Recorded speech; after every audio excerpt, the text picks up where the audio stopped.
आपका मेरे चैनल में स्वागत है। आज हम बात करेंगे भगवान श्री कृष्ण की जीवन लीला को देखकर लोग उन्हें साक्षात भगवान का ही रूप मानने लगे हैं। भगवान श्री कृष्ण ने ऐसा क्या चमत्कार दिखाए कि लोग भगवान का अवतार समझने लगे। इसके बारे में आपको संपूर्ण माहिती प्रदान करूंगा। श्री कृष्ण को भगवान विष्णु का ही अवतार माना जाता है। भगवान श्री कृष्ण ने समय समय पर अद्भुत लीला दिखाकर लोगों को विश्वास दिलाया कि वह 16 कलाओं से संपन्न मनुष्य नहीं, वह परमात्मा एवं भगवान विष्णु का अवतार है। भगवान श्री कृष्ण ने मामा कंस के कारावास में जन्म लिया और इनका जन्म होते ही कारावास के दरवाजे खुल गए और पहरेदार गहरी नींद में सो गए। साथ ही आकाशवाणी भी हुई कि इस बच्चे को नंदगांव में नंदराय जी के घर पर पहुंचा दो, वहाँ वह सुरक्षित रहेगा और नंदराय जी की नवजात कन्या को लेकर आ जाओ। यह श्री कृष्ण का भगवान होने का पहला संकेत था। मामा कंस को जब भगवान विष्णु के अवतार श्री कृष्ण जन्म की सूचना मिली तो पूतना नाम की राक्षसी को श्री कृष्ण को मारने के लिए भेजा। पूतना ने श्री कृष्ण को चुरा भी लिया और अपने वक्ष और जहर लगाकर उन्हें अपना दूध पिलाने लगी। श्री कृष्ण ने पूतना के वक्ष स्थल से उसके प्राण ही खींच लिए और विशालकाय राक्षसी खुद मृत्यु को प्राप्त हो गई। जिन्होंने श्री कृष्ण की इस लीला को देखा वह आश्चर्यचकित थे, क्योंकि पूतना ने नंदगांव के सभी नवजात बच्चों को मार डाला था, लेकिन नवजात श्री कृष्ण ने पूतना को ही यमपुरी पहुंचा दिया।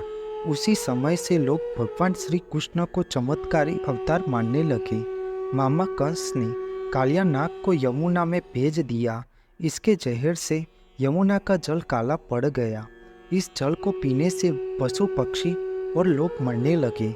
नंदगांव के लोग सोचने लगे कि अब गांव छोड़कर कहीं और बसना पड़ेगा, लेकिन श्री कृष्ण को ऐसा होना मंजूर नहीं था। एक दिन खेल खेल में भगवान श्री कृष्ण यमुना नदी में कूद पड़े और कालिया नाग के सामने पहुंच गए। कालिया का वध भगवान श्री कृष्ण करने ही वाले थे, लेकिन कालिया नाग की पत्नी उनके पति के प्राण की रक्षा करने भगवान श्री कृष्ण से प्रार्थना करने लगी। श्री कृष्ण ने कालिया को नंदगांव से दूर जाने के लिए कहकर क्षमा कर दिया। कालिया नाग ने भी श्री कृष्ण के सामने सिर झुका दिया और भगवान श्री कृष्ण ने कालिया नाग के फन पर खड़े होकर नटराज के रूप में नृत्य करना शुरू कर दिया। जब नंदगांव के लोगों ने जब इस मनमोहक दृश्य को देखा तो हैरान रह गए और उन्हें विश्वास होने लगा कि श्री कृष्ण स्वयं भगवान ही है। देवराज इंद्र द्वारा मूसलाधार बरसात की जाने पर नंदगांव के पशुओं और लोगों की रक्षा के लिए भगवान श्री कृष्ण ने गोवर्धन पर्वत को अपनी छोटी उंगली पर उठा लिया और सबकी रक्षा की। कई दिनों के बाद सब कुछ सामान्य हो गया। तब देवराज इंद्र को अपनी भूल का पछतावा हुआ और माफी मांगने के लिए भगवान श्री कृष्ण के सामने आना ही पड़ा। जब लोगों ने श्री कृष्ण की यह लीला देखी तो उन्हें पूरा यकीन हो गया कि श्री कृष्ण मनुष्य रूप में स्वयं भगवान है। भगवान श्री कृष्ण के गुरु सांदीपनि ऋषि के पुत्र को कि वर्षों पहले समुद्र में डूब जाने से उसकी मृत्यु हो चुकी थी। भगवान श्री कृष्ण ने अपनी गुरु दक्षिणा देने से पहले गुरु सांदीपनि ऋषि के मन की बात जान ली और उनके पुत्र को पुनः जीवित करके उन्हें लौटा दिया।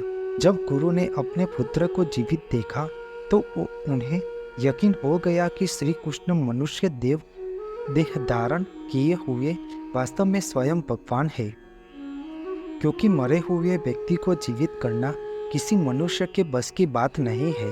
मामा कंस के पहलवानों को पराजित करके मामा कंस का वध करना किसी सामान्य व्यक्ति के बस की बात नहीं थी। जैसे ही भगवान श्री कृष्ण ने मामा कंस का वध किया तब चारों तरफ से भगवान श्री कृष्ण के जयकारे से गूंज उठा। परिसभा में राजसभा में चीर हरण के समय द्रौपदी ने भगवान श्री कृष्ण का स्मरण किया था, तब भगवान श्री कृष्ण द्रौपदी की रक्षा करने के 999 चीर पूर कर द्रौपदी की लाज बचाई थी। द्रौपदी और भगवान श्री कृष्ण की इस लीला को देखकर कौरवों ने भी श्री कृष्ण को स्वयं भगवान का स्वरूप माना। पांडवों के दूत बनकर जब भगवान श्री कृष्ण दुर्योधन के पास महल में पहुंचे तो दुर्योधन ने श्री कृष्ण को बंदी बनाने का आदेश दिया। इस समय भगवान श्री कृष्ण ने अपना दिव्य रूप धारण करके पूरी सभा को आश्चर्यचकित कर दिया। इस समय भीष्म पितामह और विदुर जी ने श्री कृष्ण को भगवान विष्णु के साक्षात दर्शन हुए थे। महाभारत युद्ध के दौरान भगवान श्री कृष्ण हर दिन मूंगफली खाकर युद्ध में मरने वालों की संख्या की भविष्यवाणी करना यह संकेत मिलता है कि श्री कृष्ण स्वयं भगवान का ही अवतार है। भगवान श्री कृष्ण की सबसे भव्य लीला उनका विराट रूप धारण करके भगवत गीता का ज्ञान दिया और अर्जुन को जीवन और मृत्यु के रहस्य का साक्षात्कार करवाया। श्री कृष्ण का विराट रूप साक्षात उनके पर ब्रह्मा परमेश्वर होने का सबूत देता है और इसके बाद कोई गुंजाइश नहीं रह जाता कि श्री कृष्ण मानव देह में भगवान श्री हरि विष्णु के अवतार है।